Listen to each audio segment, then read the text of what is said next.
Abrimos una nueva edición de Café Financiero con toda la información necesaria para cuidar tu dinero.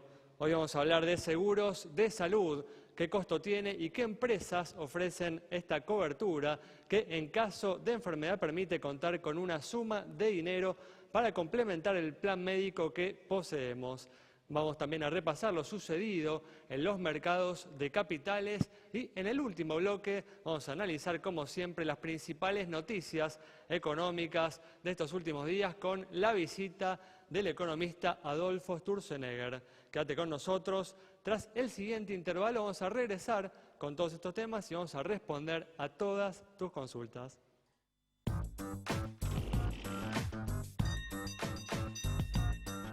Bueno, ya está, como siempre, Santiago Chelada, también está con nosotros Yamila Escala y hoy nos acompaña Augusto Posleman para hacer el repaso de lo sucedido en los mercados de capitales, mercados que han recibido con mucha euforia el resultado electoral del domingo pasado. ¿Qué tal? ¿Cómo andan? Hola. Gracias por estar aquí una vez más. Y vamos a arrancar con la información que tenemos para hoy y vamos a comenzar hablando sobre las medidas que tomó el gobierno el día de ayer. Finalmente abandonó la actitud pasiva que venía mostrando en estas últimas semanas frente a la caída de las reservas y tomó un conjunto de medidas dirigidas a detenerla, como por ejemplo el aumento de las tasas de interés y mayores restricciones para las importaciones. Santi, medidas que están en línea con lo que conversamos el viernes pasado con Jorge Vasconcelos aquí en Café, si había un balotaje, ¿no? Sí, Ali, unas reservas internacionales que ya están en niveles más que preocupantes, en torno a los 27.000 millones de dólares, pero en una baja significativa. En realidad, bueno, es un conjunto de medidas que comentabas, la suba de la tasa de referencia, la suba de la tasa que paga el Banco Central por las LEBAC, que se traduce también en una suba para los plazos fijos, restricciones a las importaciones y la tan polémica, venta de dólar futuro. Recordemos que desde la oposición están también criticando esta operación que hace el Banco Central para, mantener estable el valor de la moneda, sobre todo en el mercado informal. Hubo varios vaivenes en estas primeras 3 jornadas después de las elecciones en torno al dólar blue. Pero todavía es muy temprano, Ale, para saber lo que va a pasar. Ni siquiera hay anunciado un ministro de Economía de un posible futuro gobierno de Cambiemos, de Mauricio Macri, así que es prematuro todavía aventurar algunas conclusiones acerca de lo que va a pasar en el mercado de cambios. Pero los mercados siempre tratan de anticiparse a lo que pueda llegar a pasar. En lo que hace la estrategia del Banco Central, está claro que ahora se estiró todo un mes más. Hay que llegar a las próximas elecciones, antes se hablaba de llegar a octubre, ahora claramente llegar al 22 de noviembre y, por supuesto, entregar el 10 de diciembre el gobierno al próximo presidente con las cuentas lo mejor posible. Lo que es seguro es que las reservas internacionales van a estar nivel crítico. Parece claro, ¿no?, que ante el panorama del balotaje el gobierno está intentando evitar medidas de mayor costo político, ¿no?, como hubiera sido, por ejemplo, mayores restricciones al dólar ahorro o un desdoblamiento del mercado cambiario, ¿no?, como se especuló en algún momento. Veremos si a lo largo de estas semanas y de acuerdo a lo que suceda con las reservas, el gobierno puede mantener esta posición, ¿no? Sí, Ale, también es cierto que las que vos mencionás son medidas más de fondo, que quizás ya les corresponde al próximo gobierno tomar una decisión acerca de si hay que desdoblar o no el mercado cambiario. Acá lo que se trata de hacer es, de poner parches. El ahorro, por ejemplo, sería un parche, sería una manera de justamente reducir, ¿no?, la pérdida de reservas, y es una medida que uno esperaba en caso de que no hubiera balotaje. Hay que ver qué es lo que va a pasar ahora los primeros días de noviembre. Recordemos que la mayoría de la compra de dólar ahorro se compra los primeros días del mes cuando la gente cobra el sueldo y la FIP habilita un nuevo cupo del dólar ahorro. Hace 2 meses el cupo se redujo 50%. Vamos a estar expectantes, ¿no?, la semana que viene. Probablemente haya, no sería raro esperar una nueva reducción de ese cupo de dólar ahorro. Bueno, vamos a cambiar de tema y vamos a hablar de seguros de salud. ¿Qué costo tiene y qué empresas ofrecen esta cobertura que en caso de enfermedad permite contar con una suma de dinero para complementar el plan médico que uno posee? Y esa es la palabra clave, el complemento, una suma de dinero que se hace presente en el momento que uno tiene este tipo de problema, ni hablar si no está en relación de dependencia, pierde días de trabajo y no tiene con qué afrontar el día a día y esos gastos que generan las enfermedades en la familia. Sí, estamos hablando de intervenciones quirúrgicas puntualmente, de trasplantes y enfermedades graves. Las distintas compañías ofrecen una determinada suma de dinero que varía en el costo que uno paga a nivel mensual, pero no tanto en el desagregado, sino de compañía por compañía. Estamos hablando entre unos 10.000 y unos 20.000 pesos, con un caso de unos 60.000 por intervención, y Sancor, que ahora vamos a analizar, que tiene otra propuesta, pero en concreto, para un hombre casado con 2 hijos, para él, una cobertura de este tipo, ¿sí? Arranca en esto, vamos a ver en esta placa, beneficio, 75 pesos por mes y uno accede a esta cobertura de salud. Río Uruguay, 80 pesos, Previnca, 82 y beneficio también en otra versión, sí, un poco más arriba, en 120 también para Sancor, Plenaria 135 y SMG 160 pesos por mes. Yendo al grupo familiar, sí, recordando que tenemos un monto por enfermedades graves, no en todos los casos, pero sí para intervenciones. Bueno, vemos entonces para grupo familiar, que es esta, 164 Previnca, 170 beneficio, en una versión más completa 195 beneficio. A ver, tenemos algunos otros ejemplos. Río Uruguay 210 pesos, Sancor 220 y Plenaria 230. SMG no ofrece grupo familiar, vieron que estaba en la placa anterior, y consultamos con 3 compañías que se las quiero comentar, Galeno, MedLife y Mapfre. No consulten porque no tienen este servicio. Atención, estamos hablando de la salud, ¿sí? La salud y un inconveniente que uno pudiera llegar a tener. Es necesario consultar qué es lo que más conviene y en el caso de Sancor ver en qué casos sí uno tiene cubierta la intervención, en qué porcentaje, porque es así como se manejan y no a través de una suma dineraria. Una opción más, ¿sí? Para estar cubierto en un caso como este. Sí, un producto que no tiene mucha penetración en nuestro mercado, pero que realmente se puede tener presente porque tiene un costo muy bajo en relación a lo que sale. Un plan médico y puede ser un buen complemento.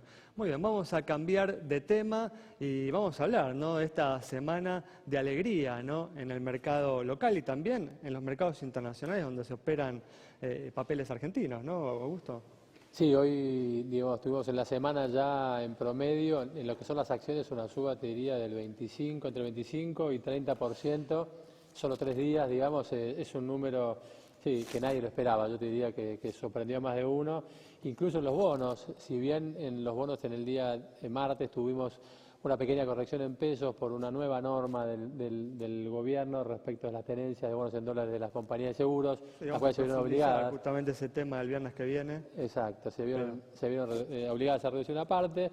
Después el resto fue solo subas para todos los mercados, tanto en el mercado argentino en pesos como en el mercado internacional en dólares. Las acciones, como te decía, promedio de los bancos y sector energético, las más beneficiadas de todas, con subas de hasta 15% por día. Muy bien, bueno, definitivamente los mercados han recibido con mucha alegría este resultado electoral, que veremos qué sucede ahora en el balotaje. Cerramos así este bloque. Quédate ahí con nosotros, en instantes estamos de regreso.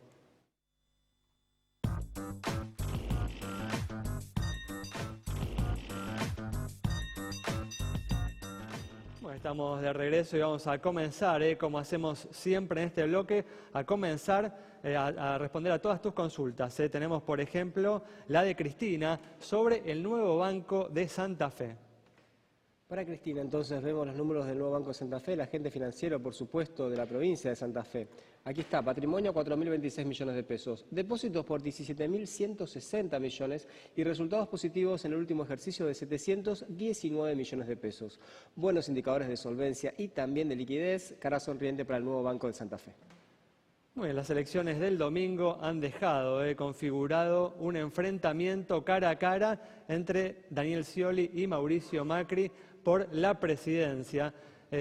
Los argentinos tendremos que elegir el 22 de noviembre entre estos 2 modelos de país.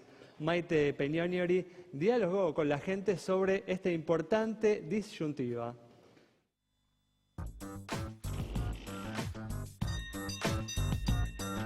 Café Financiero dialogó con los argentinos para conocer su opinión sobre los 2 modelos de país encarnados en Daniel Scioli y Mauricio Macri. Los de Daniel Scioli no los conozco, como no los conoce nadie. Los de Mauricio Macri me gustan. Me parece que está muy bien, que ha hecho un muy buen gobierno. Salvo la basura, la ciudad está bien. La basura no, pero la ciudad sí.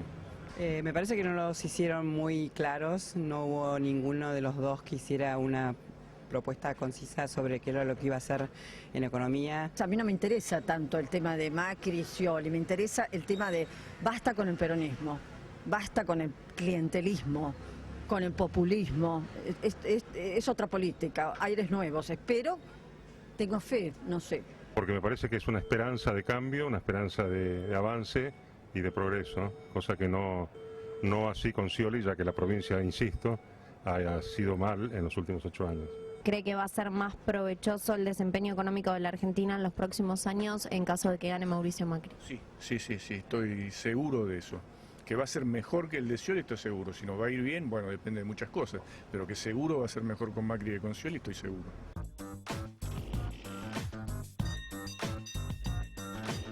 Bueno, la verdad que en este último tramo de la campaña resultó realmente difícil distinguir entre los dos modelos de país que estaban en juego, ¿no?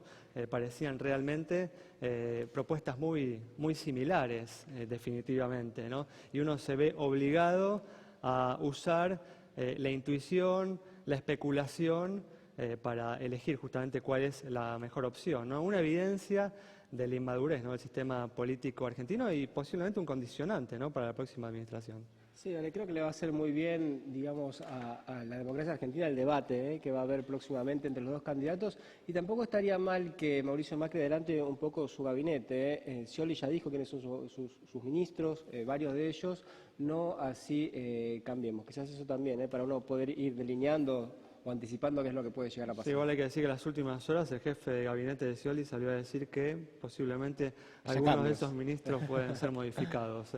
Así que bueno, vamos a continuar repasando lo sucedido en los mercados de capitales. Un tema que generó realmente controversia es la operatoria de dólar futuro, ¿no? La venta que viene haciendo en estas últimas semanas el Banco Central en el mercado de futuros del dólar. De hecho, bueno, uno de los referentes económicos de Mauricio Macri amenazó, dijo que iba a iniciar acciones legales contra el Banco Central. Augusto.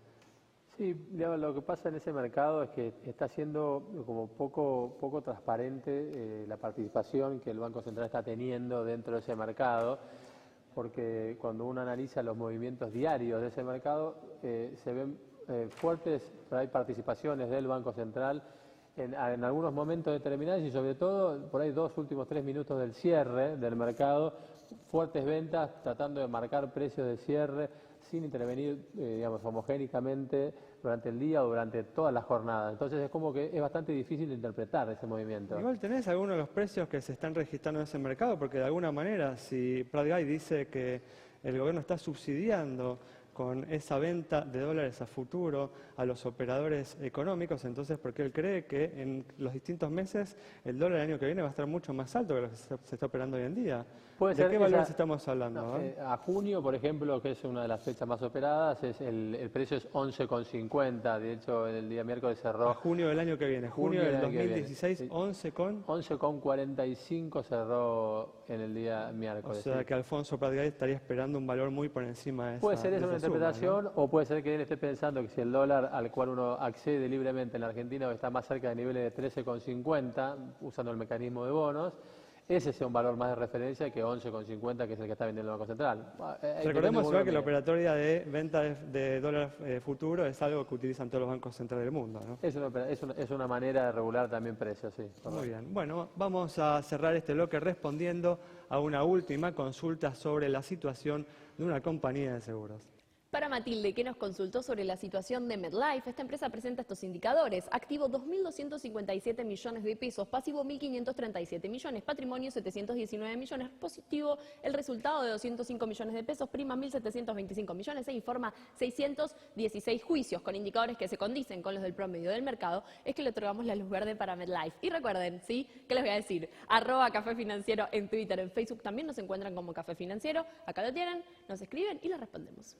Bueno, cerramos de este modo el bloque. Quédate con nosotros. Al regreso vamos a estar analizando las principales noticias económicas de los últimos días con el economista Adolfo Sturzenegger.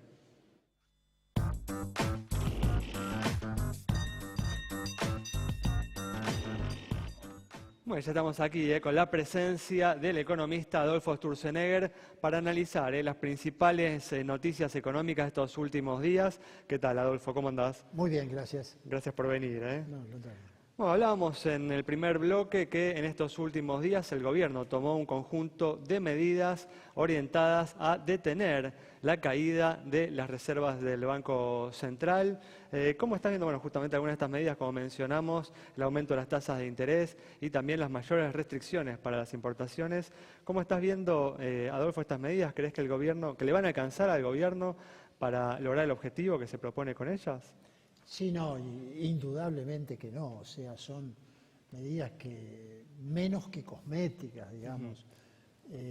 Yo precisamente he escrito un corto paper hace unos días en Colectivo Económico que en este momento hay, digamos, bueno, hay muchos problemas, ¿no es así? Atraso cambiario, inflación, déficit. Disculpe una cosa, ¿no? Claramente el gobierno con estas medidas pretende llegar hasta el balotaje, no más allá del balotaje, ¿no? Por lo menos esa es mi interpretación, ¿no?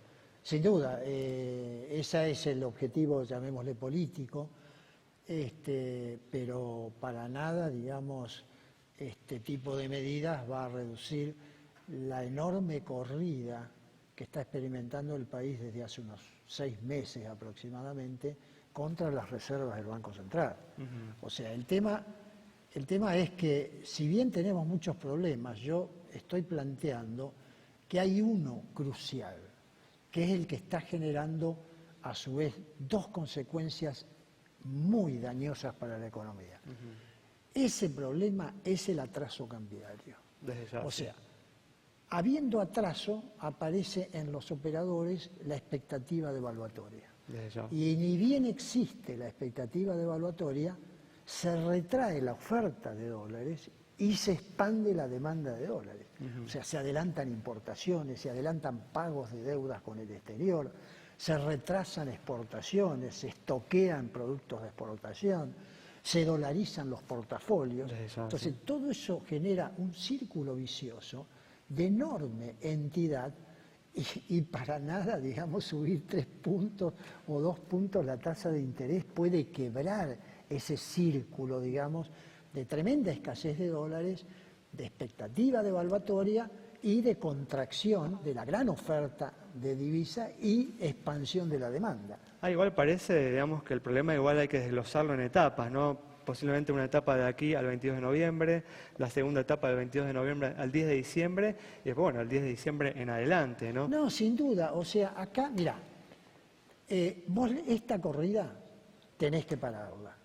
Supongamos que llegue a ganar Scioli, cosa que considero improbable, pero supongamos que llegue a ganar Scioli, se toman ahora estas medidas, pero después se van a tener que tomar las medidas en serio. Porque esa corrida vos solamente la vas a parar si podés quitar la expectativa devaluatoria que tienen los agentes económicos. Tal cual. Y vos para quitar esa expectativa tenés que darle a los operadores económicos que has corregido el atraso cambiario.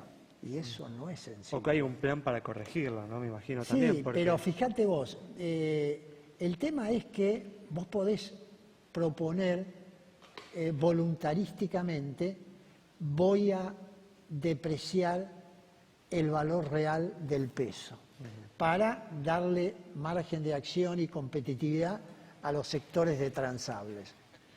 Pero eso es voluntarismo puro. ¿Cómo lo haces? Bueno, sabemos cómo se intenta hacer.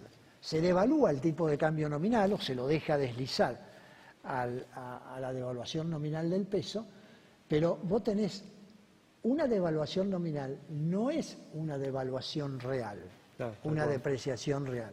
Porque si la inflación consecuente sigue a la tasa de devaluación, no tenés ningún cambio en los precios relativos. Tal cual, estamos donde empezamos. Entonces, el medio para eso parecería ser que justamente lo que Scioli está diciendo que Macri va a hacer y que es lo que no quiere que haga, que es ¿qué cosa? Devaluar, y para que la inflación no siga al tipo de cambio tiene que ajustar salarios. Es la única manera, con lo cual el atraso cambiario lo terminan pagando de alguna manera los trabajadores. ¿Se puede evitar eso, Adolfo? No, bueno, ahí está el problema, que, digamos, en el 2002 tuvimos un éxito espectacular en lograr una depreciación real del peso. El dólar, que era 1 a 1, se fue a 3.40. O sea, se devaluó 240%. Con los salarios planchados. Bueno, el pass-through, que es la tasa de inflación que sigue a una devaluación, fue solo el 18% de la devaluación. El pass-through fue 0,18. Pero mira, había inercias deflacionarias. La economía venía de 3 años de caída de precios. Se aplicaron retenciones para tratar de moderar el impacto de la devaluación sobre el trigo, la carne y el maíz, sobre los precios. Sí. Y había 26% de desempleo y 50% de capacidad ociosa. Ninguna de esas 3 condiciones se dan hoy. Hoy tenés inercia, sí, inflacionaria, no deflacionaria. Pues estás planteando que el que gane el 22 de noviembre tiene un enorme desafío por delante, ¿no? Precisamente es lo que te estoy comentando. O sea, yo puedo querer cambiar los precios relativos y lograr una depreciación del peso, una depreciación real del peso, pero ¿cómo lo logro? Bueno, no es problemático, tanto en forma gradual como en forma de shock, ¿no? Que es un poco lo que parece debatirse entre estos dos candidatos. Absolutamente. En forma gradual vos no vas a parar la corrida, porque si vos le decís, devalúo este mes un 2% más que la inflación, pero resulta que la expectativa de los operadores es que el próximo mes también tenés que devaluar. Entonces, nadie va a seguir ofreciendo dólares y por el contrario va a seguir demandando dólares. Entonces, tenés que hacerlo de shock.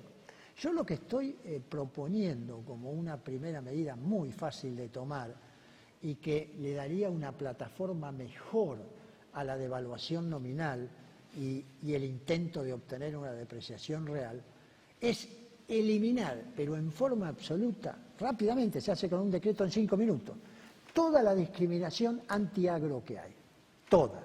Se eliminan todas las restricciones a las exportaciones y se llevan a cero todas las retenciones, pero particularmente tenés que llevar a cero la retención de la soja. ¿Por qué la retención de la soja? Porque es la que te cambia la expectativa de un país que es capaz de empezar a generar dólares en serio. Primero se te liquidan inmediatamente todos los stocks que están en los hilos, que son unos 8.000, 9.000 millones de dólares. Ya eso ya te empieza a parar la corrida, porque aparece la oferta de dólares, digamos. Segundo, todavía hay tiempo, si se tomara la decisión rápida, hay que sembrar la soja de segunda, con lo cual cambiarían las expectativas y aumentaría mucho la superficie sembrada de soja de segundo. Y tercero, hoy está el maíz y gran parte de la soja sembrada, pero la tecnología que vos podés aplicar depende de los precios que te paguen por el maíz y por la soja. Entonces, esa intensidad tecnológica la cambiarías y, consecuentemente, se generaría la expectativa de una altísima producción de maíz y de soja, de niveles de exportaciones altos, y vos entonces sí, ahí podés intentar una depreciación real del peso, ahora, pero en condiciones muchísimo mejores que las actuales. Claro, sí. Pero comenzaste diciendo que había varios problemas, y uno de ellos es justamente el desequilibrio fiscal. Si uno baja las retenciones, ¿cómo hace para pagar la asignación universal por hijo? Primero, hoy se te está cayendo el 40% de la economía. Todos los sectores de transables están cayendo. Segundo, tenés una corrida contra la reserva. Que vos aumentes medio punto el déficit fiscal no tiene, en términos de importancia, ninguna. Pero a su vez yo propongo, aumentar los impuestos inmobiliarios rurales que compensen gran parte de la pérdida fiscal que se originaría en la pérdida de las retenciones. Podrías bajar una cantidad de subsidios económicos que hoy son distorsivos, por lo menos a los sectores de altos ingresos, que también están subsidiados. Podrías aplicar road pricing, impuestos a la congestión, con lo cual tenés un impuesto que te da recursos y corregís una distorsión. Entonces tenés varias cosas para hacer para compensar y neutralizar algún efecto fiscal negativo que pueda tener la quita de las retenciones. Bueno, Adolfo, muchas gracias entonces por haber estado con nosotros. Nos vamos entonces con el análisis de Adolfo Sturzenegger y una propuesta importante justamente para evitar una importante devaluación durante el inicio de la próxima administración. Nos reencontramos el próximo viernes a las 20 horas aquí en Metro.